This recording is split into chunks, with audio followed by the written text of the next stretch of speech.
안녕하십니까. 올해 들어 국회에서 국민연금법 개정안에 대한 논의가 다시 시작되면서 정부 복지 혜택의 지급 기준이 되는 노인 기준 연령을 65세에서 70세로 올리자는 논의가 뜨거운 이슈로 떠오르고 있는 상황입니다. 노인 연령을 65세에서 70세로 올리면 노인들의 복지 혜택 지급에도 큰 변동이 예상됩니다.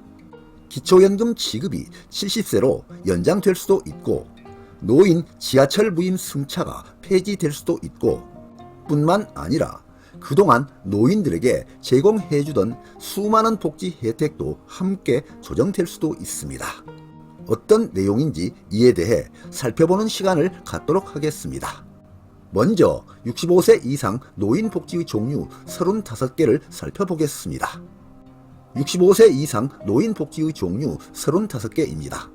본인에게 해당되는 내용은 발췌하여 참고하시기 바랍니다. 기초연금 제도, 긴급복지지원 제도, 노후 긴급자금 대부사업, 노후 준비 서비스, 어르신을 위한 요금 감면 제도, 은퇴금융 아카데미, 주택연금 제도, 기존주택 매입 임대주택, 행복주택 공급, 에너지 바우처, 국가건강검진 제도, 노안 암 검진 및 개안 수술, 고혈압 당뇨병 등록관리, 노인 치과 임플란트 지원, 노인 틀니 지원, 노인 무릎 인공관절 수술 지원, 지역사회 통합 건강증진사업, 어르신 국가예방접종 지원사업, 성인 암 환자 의료비 지원, 치매 검진 지원, 치매치료 관리비 지원사업, 고령자 계속고용 장려금, 노인 일자리 및 사회활동 지원, 신중년 경력형 일자리, 중장년 기술창업센터 지원, 정부 지원 일자리 제공, 노인 맞춤 돌봄 서비스, 노인보호 전문기관 이용, 노인 장기요양보험 제도, 독거노인 장애인 응급안전 안심 서비스, 온가족 보듬사업, 독거노인 사회관계 활성화 지원, 법률구조 제도, 디지털 배움터, 취약지역 어르신 문화누림 등이 있습니다. 이와 같은 중앙정부에서 제공해주는 노인복지 외에도 노인 지하철 무임 승차 등 각각의 지자체 복지 혜택도 많이 있습니다. 그런데요, 노인 연령 상향 논의가 본격화되면서 이와 관련된 정부의 재정 절감 추계가 나왔습니다. 기초연금 수급 연령을 현행 65세에서 70세로 높일 경우 연간 약 6조 8천억 원의 재정을 절감할 수 있다는 국회 예산정책처의 추계가 나왔습니다. 최근 한국이 초고령 사회로 진입하면서 노인 연령 기준도 70세로 상향하자는 논의가 본격화되고 기대 여명이 증가하는 데다 65세를 더는 노인으로 보기 어렵다는 사회적 인식이 확산한 데 기인합니다. 지난 1월 20일 연합뉴스가 입수한 국회 예산정책처의 노인 연령 상향 시 재정 절감분 추계 자료에 따르면 기초연금 지원 대상자의 연령을 70세 이상으로 조정할 경우 2023년, 2024년 2년간 총 13조 1119억 원의 재정을 절감할 수 있을 것으로 추계됐습니다. 이는 각각 2023년 6조 3092억 원, 2024년 6조 8027억 원입니다. 우리나라의 많은 노인복지 사업은 1981년에 제정된 노인복지법을 준용해 65세 이상을 기준으로 하고 있습니다. 그러나 우리나라가 지난달 기점으로 65세 이상 인구 비율이 20%를 넘는 초고령 사회로 진입하면서 65세를 노인으로 볼 수 있는지와 관련한 논쟁이 나오고 있습니다. 그래서 올해부터 보건복지부는 현행 65세 노인 연령 기준을 높이는 논의에 착수한다고 밝혔습니다. 이는 고령 인구 증가로 재정 부담이 빠르게 증가하는 데다 신체 기능 향상 등으로 은퇴 후에도 왕성한 활동을 하는 장년이 늘어나는 것과 관련이 깊습니다. 앞으로도 고령 인구는 더욱더 급속도로 늘어날 전망입니다. 통계청 장래 인구 추계에 따르면 65세 이상 고령 인구는 2022년 898만 명에서 50년 뒤에는 1727만 명으로 늘어난다고 합니다.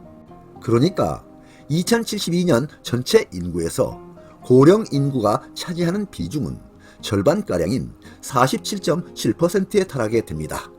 그리고 전체 인구를 나이 순으로 줄을 세웠을 때 가운데 나이를 뜻하는 중위 연령은 2022년 44.9세에서 2072년 63.4세로 높아집니다. 이는 50년 뒤엔 환갑이 되더라도 전체 인구에서 보면 젊은 층에 속한다는 뜻입니다. 이와 맞물려 연금 등 복지 분야 지출이 확대되면서 정부의 복지 분야 의무 지출은 빠르게 늘어날 것으로 예상되고 있습니다. 다음은 노인 연령을 65세에서 75세로 연장하자는 논의입니다. 근래 들어 노인 기준 연령 상향에 관한 내용이 뜨겁게 떠오르는 화두가 되고 있습니다.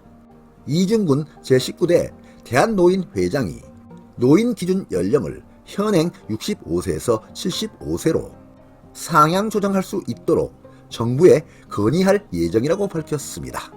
이 회장은 지난해 10월 21일 대한상공회의소에서 열린 제19대 대한노인회장 취임식에서 현재 노인 인구는 1000만 명이지만 2050년에는 2000만 명으로 나머지 인구 3000만 명 중 20세 이하 1000만 명 외의 남은 중추 인구 2000만 명이 2000만 노인 복지에 치중해 생산 인구가 없어질 것이라는 우려가 있다고 말했습니다.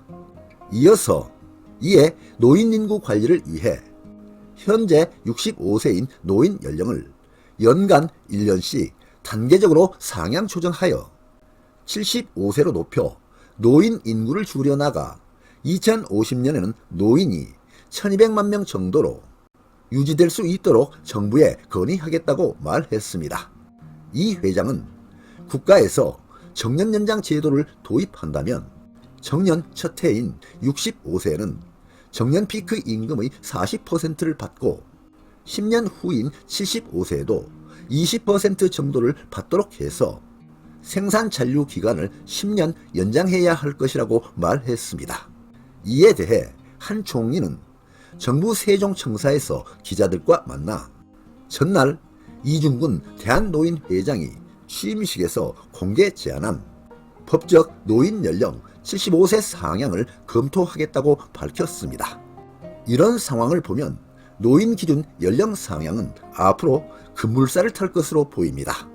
그런데요, 노인 기준 연령은 기초연금 지급, 지하철 무임승차 등 복지 혜택과 연결이 되어 있고 노인 연령 상향에 따른 부작용도 생길 수 있는 만큼 이에 대한 검토와 대비책은 충분히 준비를 해야 될 것으로 보입니다.